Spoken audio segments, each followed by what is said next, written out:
आपको पुरुषोत्तम मास की कमला और कामदा एकादशी का महात्म्य सुनाने जा रही हूँ। तो बोलिए एकादशी माता की जय हो। युधिष्ठिर ने पूछा, भगवान, अब मैं विष्णु के व्रतों में उत्तम व्रत का, जो सब पापों को हर लेने वाला तथा व्रती मनुष्यों को मनोवांछित फल देने वाला हो, श्रवण करना चाहता हूँ। जनार्दन, पुरुषोत्तम मास की एकादशी की कथा कहिए और उसका क्या फल है और उसमें किस देवता का पूजन किया जाता है। प्रभु, किस दान का क्या पुण्य है, मनुष्य को क्या करना चाहिए, उस समय कैसे स्नान किया जाता है, किस मंत्र का जप होता है, कैसी पूजन विधि बताई गई है। पुरुषोत्तम मास में किस अन्न का भोजन उत्तम है। भगवान श्री कृष्ण बोले, राजेंद्र, अधिक मास आने पर जो एकादशी होती है वह कमला नाम से प्रसिद्ध है। वह तिथियों में उत्तम तिथि है। उसके व्रत के प्रभाव से लक्ष्मी अनुकूल होती है। उस दिन ब्रह्म मुहूर्त में उठकर भगवान पुरुषोत्तम का स्मरण करें और विधिपूर्वक स्नान करके व्रती पुरुष व्रत का नियम ग्रहण करें। घर पर जप करने का 1 गुना, नदी के तट पर 2 गुना, गौशाले में और सहस्त्र गुना, अग्निहोत्र ग्रह में 1100 गुना, शिव के क्षेत्रों में तीर्थों में देवताओं के निकट तथा तुलसी के समीप 1,00,000 गुना और भगवान विष्णु के निकट अनंत गुना फल होता है। अब सुनिए कथा। अवंतीपुरी में शिव शर्मा नामक एक श्रेष्ठ ब्राह्मण रहते थे। उनके 5 पुत्र थे। उनमें से जो सबसे छोटा था वह पापाचारी हो गया, इसलिए पिता तथा स्वजनों ने उसे त्याग दिया। अपने बुरे कर्मों के कारण निर्वासित होकर वह बहुत दूर वन में चला गया। देवयोग से एक दिन तीर्थराज प्रयाग में जा पहुंचा। भूख से दुर्बल शरीर और दीन मुख लिए उसने त्रिवेणी में स्नान किया। फिर क्षुधा से पीड़ित होकर वह वहां मुनियों के आश्रम खोजने लगा। इतने में उसे वहां हरिमित्र मुनि का उत्तम आश्रम दिखाई दिया। पुरुषोत्तम मास में वहां बहुत से मनुष्य एकत्रित हुए थे। आश्रम पर पापनाशक कथा कहने वाले ब्राह्मणों के मुख से उसने श्रद्धापूर्वक कमला एकादशी की महिमा सुनी, जो परम पुण्यमयी तथा भोग और मोक्ष प्रदान करने वाली है। जय शर्मा ने विधिपूर्वक कमला एकादशी की कथा सुनकर उन सब के साथ मुनि के आश्रम पर ही व्रत किया। जब आधी रात हुई तो भगवती लक्ष्मी उनके पास आकर बोली, ब्राह्मण, इस समय कमला एकादशी के व्रत के प्रभाव से मैं तुम पर बहुत प्रसन्न हूँ और देवादिदेव श्री हरि की आज्ञा पाकर वैकुंठ धाम से आई हूँ। मैं तुम्हें वर दूंगी। ब्राह्मण बोला, माता लक्ष्मी, यदि आप मुझ पर प्रसन्न हैं तो वह व्रत बताइए जिसकी कथा वार्ता में साधु ब्राह्मण सदा संलग्न रहते हैं। लक्ष्मी ने कहा, ब्राह्मण, एकादशी व्रत का महात्म्य श्रोताओं के सुनने योग्य सर्वोत्तम विषय है। यह पवित्र वस्तुओं में सबसे उत्तम है। इसमें दुस्वप्न का नाश तथा पुण्य की प्राप्ति होती है, अतः इसका यत्न पूर्वक श्रवण करना चाहिए। उत्तम पुरुष श्रद्धा से युक्त हो एक या आधे श्लोक का पाठ करने से भी करोड़ों महापातकों से तत्काल मुक्त हो जाता है।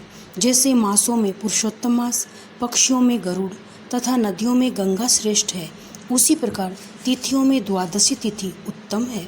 समस्त देवता आज भी एकादशी व्रत के ही लोभ से भारतवर्ष में जन्म लेने की इच्छा रखते हैं। एकादशी व्रत का महात्म्य श्रोताओं के सुनने योग्य सर्वोत्तम विषय है। यह पवित्र वस्तुओं में सबसे उत्तम है। इसमें दुस्वप्न का नाश तथा पुण्य की प्राप्ति होती है, अतः इसका यत्न पूर्वक श्रवण करना चाहिए। उत्तम पुरुष श्रद्धा से युक्त हो एक या आधे श्लोक का पाठ करने से भी करोड़ों महापातकों से तत्काल मुक्त हो जाता है। जैसे मासों में पुरुषोत्तम मास, पक्षियों में गरुड़ तथा नदियों में गंगा श्रेष्ठ है, उसी प्रकार तिथियों में द्वादशी तिथि उत्तम है। समस्त देवता आज भी एकादशी व्रत के ही लोभ से भारतवर्ष में जन्म लेने की इच्छा रखते हैं। देवगण सदा ही रोग शोक से रहित भगवान नारायण का पूजन करते हैं। जो लोग मेरे प्रभु भगवान नारायण के नाम का सदा भक्तिपूर्वक जप करते हैं, उनकी ब्रह्मा आदि देवता सर्वदा पूजा करते हैं। जो लोग श्री हरि के नाम जप से संलग्न हैं, उनकी लीला कथाओं के कीर्तन में तत्पर हैं तथा निरंतर श्री हरि की पूजा में ही प्रवृत्त रहते हैं, वे मनुष्य कलयुग में कृतार्थ हैं। यदि दिन में एकादशी और द्वादशी हो तथा रात्रि बीतते बीतते त्रयोदशी आ जाए तो उस त्रयोदशी के पारण में 100 यज्ञों का फल प्राप्त होता है। व्रत करने वाला पुरुष चक्र सुदर्शनधारी देवादिदेव श्री विष्णु के समक्ष निम्नांकित मंत्र का उच्चारण करके भक्ति भाव से संतुष्टि चित्त होकर उपवास करे। वह मंत्र इस प्रकार है। हे कमल नयन भगवान अच्युत, मैं एकादशी को निराहार रहकर दूसरे दिन भोजन करूंगा, आप मुझे शरण दें। तत्पश्चात व्रत करने वाला मनुष्य मन और इंद्रियों को वश में करके गीत, वाद्य, नृत्य, पुराण पाठ आदि के द्वारा रात्रि में भगवान के समक्ष जागरण करे। फिर द्वादशी के दिन उठकर स्नान के पश्चात जितेंद्रिय भाव से विधि पूर्वक श्री विष्णु की पूजा करे। एकादशी को पंचामृत से जनार्दन को नहलाकर द्वादशी को केवल धूप में स्नान कराने से श्री हरि का सायुज्य प्राप्त होता है। पूजा करके भगवान के इस प्रकार प्रार्थना करें। हे केशव, मैं अज्ञान रूपी रतौंधी से अंधा हो गया हूँ, आप इस व्रत से प्रसन्न हो और प्रसन्न होकर मुझे ज्ञान दृष्टि प्रदान करें। इस प्रकार देवताओं के स्वामी देवादिदेव भगवान गदाधर से निवेदन करके भक्ति पूर्वक ब्राह्मणों को भोजन कराए और उन्हें दक्षिणा दे।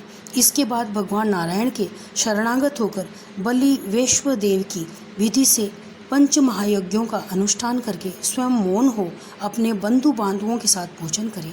इस प्रकार जो शुद्ध भाव से पुण्यमयी एकादशी का व्रत करता है वह पुनरावृत्ति से रहित होकर वैकुंठ धाम को प्राप्त होता है। भगवान श्री कृष्ण कहते हैं, राजन, ऐसा कहकर लक्ष्मी उस ब्राह्मण को वरदान दे अंतर्ध्यान हो गई। फिर वह ब्राह्मण भी धनी होकर पिता के घर आ गया। इस प्रकार जो कमला का उत्तम व्रत करता है तथा एकादशी के दिन इसका महात्म्य सुनता है वह सब पापों से मुक्त हो जाता है। युधिष्ठिर बोले, जनार्दन, पाप का नाश और पुण्य का दान करने वाली एकादशी के महात्म्य का पुनः वर्णन कीजिए, जिसे इस लोक में करके मनुष्य परम पद को प्राप्त होता है। भगवान श्री कृष्ण ने कहा, राजन, शुक्ल या कृष्ण पक्ष में जब भी एकादशी प्राप्त हो उसका परित्याग न करे, क्योंकि वह मोक्ष रूप सुख को बढ़ाने वाली है। कलयुग में तो एकादशी भव बंधन से मुक्त करने वाली, संपूर्ण मनोवांछित कामनाओं को देने वाली तथा पापों का नाश करने वाली है। एकादशी रविवार को किसी मंगलमय पर्व के समय अथवा संक्रांति के ही दिन क्यों न हो, सदा ही उसका व्रत करना चाहिए। भगवान विष्णु के प्रिय भक्तों को एकादशी का त्याग कभी नहीं करना चाहिए। जो शास्त्रोक्त विधि से इस लोक में एकादशी का व्रत करते हैं वे जीवन मुक्त देखे जाते हैं, इसमें तनिक भी संदेश नहीं है। युधिष्ठिर ने कहा, श्री कृष्ण, वे जीव मुक्त कैसे हैं तथा विष्णु रूप कैसे होते हैं, मुझे इस विषय को जानने के लिए बड़ी उत्सुकता हो रही है। भगवान श्री कृष्ण बोले, राजन, जो कलयुग में भक्तिपूर्वक शास्त्रीय विधि से अनुसार निर्जल रहकर एकादशी का उत्तम व्रत करते हैं वे विष्णु रूप तथा जीवन मुक्त क्यों न हो सकते हैं। एकादशी व्रत के समान सब पापों को हरने वाला तथा मनुष्य की समस्त कामनाओं को पूर्ण करने वाला पवित्र व्रत दूसरा कोई नहीं है। दशमी को एक बार भोजन, एकादशी को निर्जल व्रत तथा द्वादशी को पारण करके मनुष्य श्री विष्णु के समान हो जाते हैं। पुरुषोत्तम मास के द्वितीय पक्ष की एकादशी का नाम कामदा है। जो श्रद्धापूर्वक कामदा के शुभ व्रत का अनुष्ठान करता है वह इस लोक और परलोक में भी मनोवांछित वस्तु को पाता है। यह कामदा पवित्र, पावन, महापातक नाशिनी तथा व्रत करने वाली को भोग एवं मोक्ष प्रदान करने वाली है। नृपश्रेष्ठ, कामदा एकादशी को विधिपूर्वक पुण्य, धूप, नैवेद्य तथा फल आदि के द्वारा भगवान पुरुषोत्तम की पूजा करनी चाहिए। व्रत करने वाला वैष्णव पुरुष दशमी तिथि को कांसे के बर्तन, उड़द, मसूर, चना, कोदो, साग, मधु, पराया अन्न, 2 बार भोजन, मैथुन, इन 10 का परित्याग करे।